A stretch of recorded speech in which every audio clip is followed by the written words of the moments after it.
Hello, my name is Josiah Savar from Sing His Songs Multimedia, and welcome to this brand new YouTube channel. I'm super excited to be doing this, and I hope I can provide some valuable content on this platform.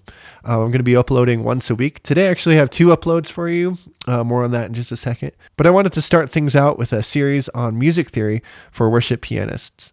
My goal here is not to show you that I know everything about music theory or piano. Far from that. I really don't.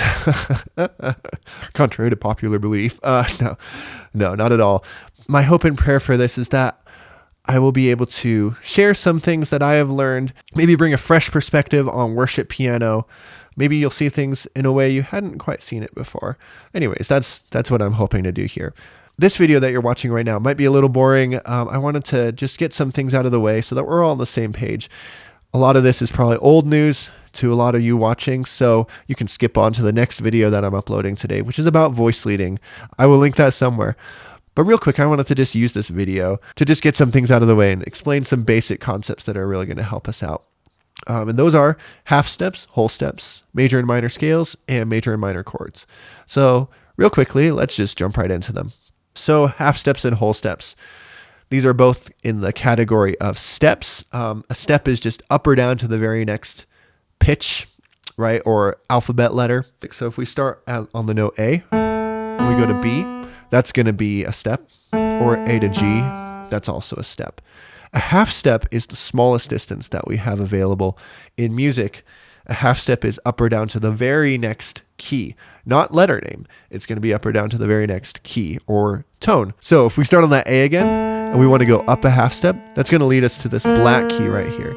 And then if we go up another half step, we'll end up on that B. So A to B is actually 2 half steps, and we call that a whole step.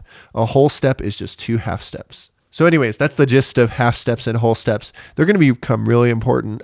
They're really powerful to use. And the first way we're going to use them is with scales. Scales are built with patterns of half steps and whole steps.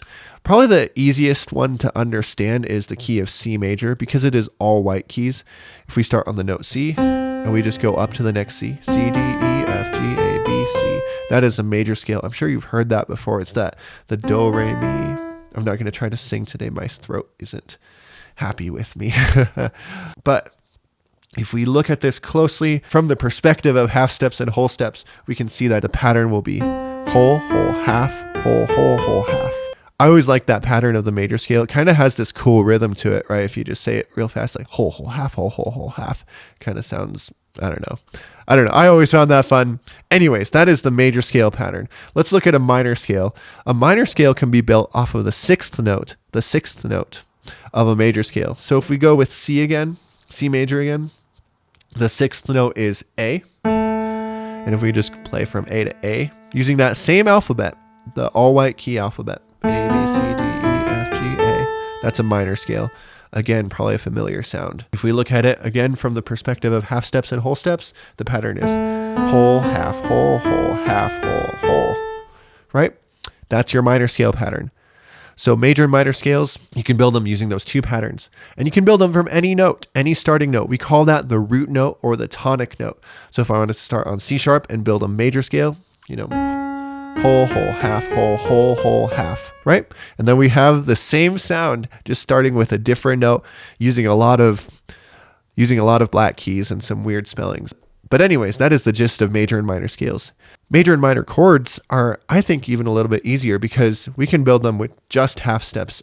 Let's just go for it.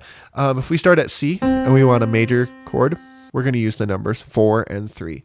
So it's going to be 4 half steps, then 3 half steps up from C. So C, then 1, 2, 3, 4. That'll lead us to E. Those are our first 2 notes of the chord. And then from E, 3 half steps up. E, 1, 2, 3. That's G. That is our major chord. There you go. Simple as that. 4, 3 half steps, a total of 7, right? A minor chord is just the opposite. The numbers are 3 and 4. Let's do C again. So C, 1, 2, 3, that's E flat. And then from E flat, we're going to go 4 half steps up. 1, 2, 3, 4. There you go, G again. So C, E flat, and G. Spell a C minor chord. That sums up those 4 concepts: half steps, whole steps, major and minor scales, major and minor chords. I hope you found that helpful. We went through it really fast, but these ideas are going to really help us out as we move forward. So anyways, if you haven't already, please like the video, subscribe if you would like to see more videos of this type, and I will see you in the next video. Thank you so much.